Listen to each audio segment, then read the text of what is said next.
Hi, I'm Josie. Welcome to Deep Reserves.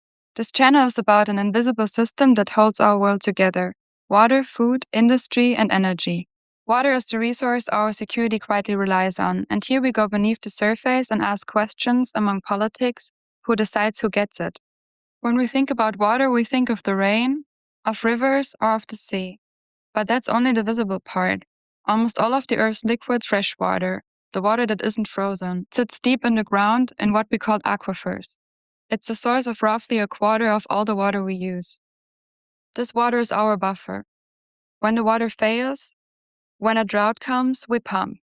Groundwater is the reason a bad rainy season doesn't turn straight into a famine. It's the silent insurance policy our agriculture, our cities, and our industry are built on. But this insurance has a catch. It refuels painfully slowly. Some groundwater takes decades to renew, some takes millennia. And part of it, fossil groundwater, does not renew at all. It's an inheritance from time when these regions were still wet. Once it's gone for good. And even where groundwater could in theory renew itself, a second trap is waiting. If we pump too much, the dried out ground collapses on itself and compacts. Then it's not just the water that's gone, the reservoir itself is destroyed forever. And this is exactly where the problem begins. Groundwater belongs to no one and to everyone at once. Economists have a name for something like this: a commons. It's an open resource that anyone can draw from, and with a commons, we humans have always made the same mistake. We all take as long as we can, because what we leave in the ground today, someone else pumps it out tomorrow. So worldwide we withdraw more than it comes back. We're living off an account we can see, and we're taking out more than we can pay in. Groundwater is strategic and not simply ecological because it sits at the point where these three systems can carry our civilization converge: water, energy, and food. Experts call this junction the nexus. And here's the crucial part. We can't pull on any of these three threads without the others moving too. Let's start with the food. Only about a fifth of the world's cropland is artificially irrigated, but 1/5 is the high-performance engine of our food supply. According to the UN Food and Agriculture Organization, irrigated land produces almost half of the total value of our harvests. And roughly a quarter of the water we irrigate with comes from groundwater. In countries like India, Pakistan, or the United States, the harvest hangs directly on the pump. To bring water up from depths, we need energy, because pumps run on electricity. And the deeper the water table sinks, the more energy every single liter costs. At the same time, producing energy itself needs water too. Coal, gas, and nuclear plants all have to be cooled. These two are locked together. And now comes the loop that makes the whole thing dangerous. The water table drops, so we pump deeper. Pumping deeper costs more energy. More energy, mostly from fossil sources, heats the climate further. A warmer climate brings longer and harsher droughts. And what do we do in a drought? We pump even more groundwater. This loop has visible consequences, even though the water itself is invisible. When too much groundwater is drawn out, the ground sinks and whole landscapes in cities of millions are subsiding, centimeter by centimeter. In parts of Jakarta, up to 30 centimeters a year, and in California's Central Valley, up to 20. And on the coast, something else happens.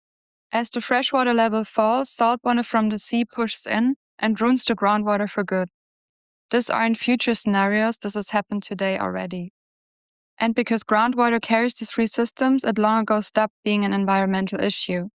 It's a geopolitical factor for three reasons. First, groundwater knows no borders. It flows across national boundaries and transboundary aquifers.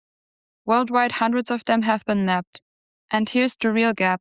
For all of these shared aquifers together, there are only a handful of general agreements. So a country can literally pump the water out from under its neighbor without crossing a single border and without breaking a single rule. Now we might think, so groundwater is completely unprotected. Internationally, between states, that's often true. But inside the European Union, it looks very different. Here's a dense web of rules: an EU Water Framework Directive, a dedicated groundwater directive, a drinking water directive, plus national laws that implement all of it. On paper, our groundwater is one of the most strictly protected raw materials there is. So the truly interesting question isn't whether rules exist, but whether rules fit together. Because the European Union wants two things at once. It wants to protect water strictly, but also rise to become a semiconductor power. But these are enormous water-hungry factories. And precisely where such a plant is meant to be built in an already dry region, two legal worlds collide. The pivot is one single phrase: overriding public interest. So should economic and strategic importance weigh more heavily than the protection of water? I'm dedicating a whole episode of its own to this question of coherence, water protection versus industrial policy. The second reason why groundwater is a geopolitical factor is the virtual water. A geographer named Tony Allen coined a term for this back in the 90s and was later awarded the world's most important water prize for it. The idea, when a country imports wheat or rice, what it's really importing is all the water it took to grow the food.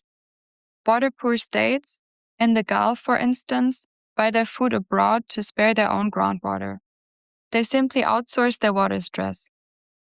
Water becomes a hidden currency in the world trade, and experts argue over exactly how precisely this hidden water can be measured. But as a way of thinking, this image is unbeatable. The third reason is that water is a question of stability. When water runs dry, the harvest fails and the prices rise. When prices rise, unrest follows, because people lose their livelihoods and some migrate away.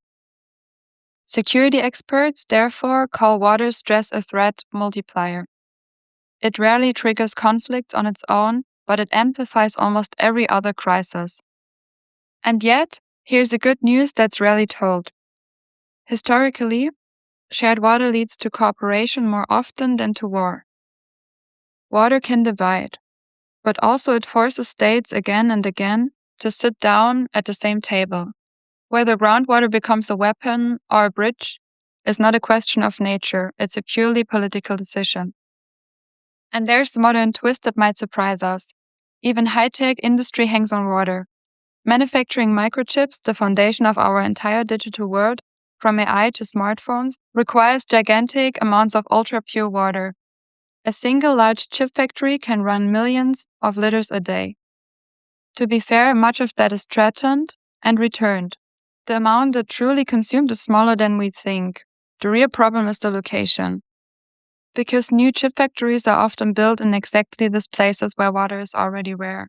A substantial share of new plants sits in regions of high water stress. This is where water policy and industrial policy meet. And it's precisely this collision that we take apart in the episode of Policy Coherence. So next time we think about resources like oil or rare earths and semiconductors, we also have to think about the most important strategic resource, water.